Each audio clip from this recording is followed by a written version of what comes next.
हमारे जो भाव है वो दृढ़ नहीं हो रहा है। हमारा भाव जैसे हमारी परिस्थिति बिगड़ती बनती है उसी के हिसाब से ऊपर नीचे होता रहता है। भगवान कहते हैं नहीं, स्थिर हो जाओ। जैसे भाई ये जितने कष्ट दे हैं, जन्य कष्ट आते हैं, ये उसी प्रकार हैं जैसे दवाई, कोई भी दवाई तभी उसका वो, जैसे अभी कोरोना जैसी महामारी थी तो क्या हुआ, इस कोरोना को मारने के लिए वैक्सीन बनाई गई।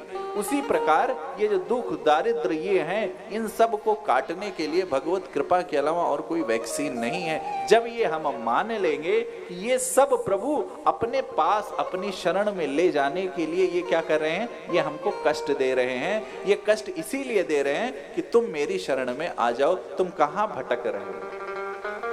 कुंती जी ने यही तो कहा था ना कि कृष्ण से कि प्रभु जब दुख में थे तो आप थे, सुख में है तो आप जा रहे हो। प्रभु मुझे दुख दो, मुझे दुख दो, मुझे दुख दो। क्यों? क्योंकि कुंती जी का ये भाव था कि हम परमात्मा के बिना नहीं रह सकते। ये बात सच है कि शरीर और देह आत्मा और परमात्मा ये दोनों एक हैं, परंतु ये शरीर अलग है। शरीर से अपने को जब भी आप जोड़ोगे तो आपके जीवन में कष्ट आएगा। शरीर और आत्मा ये दोनों अलग विषय हैं और आत्मा परमात्मा एक है, ये मानिए। क्यों? क्योंकि परमात्मा कभी आपका साथ छोड़ता नहीं है, शरीर आपका साथ कभी देती नहीं है।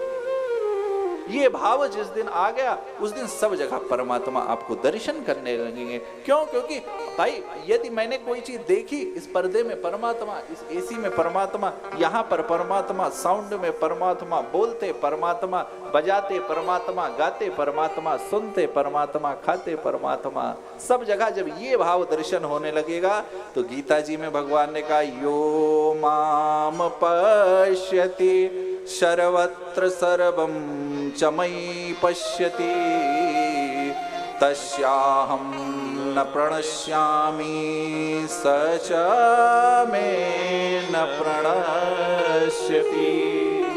जिसने, भगवान ने कहा, जिसने हरि का चश्मा लगा लिया है फिर तो उसको सर्वत्र क्या हरि हरि और हरि ही दिखेगी।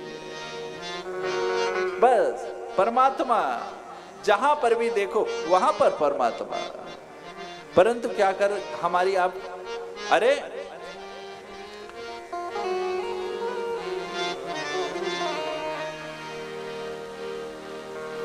जब अभी आगे प्रसंग है, आज ही ये प्रसंग है, जब शिव जी सब लोग ढूंढने लगे परमात्मा को तो शिव जी ने क्या कहा,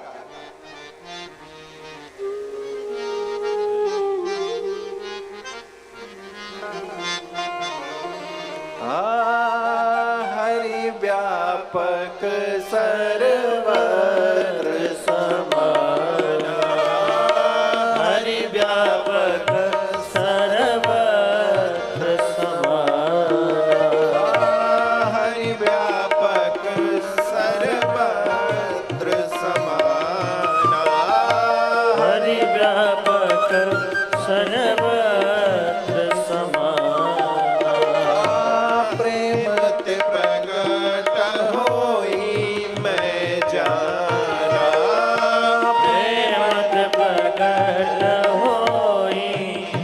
जाना,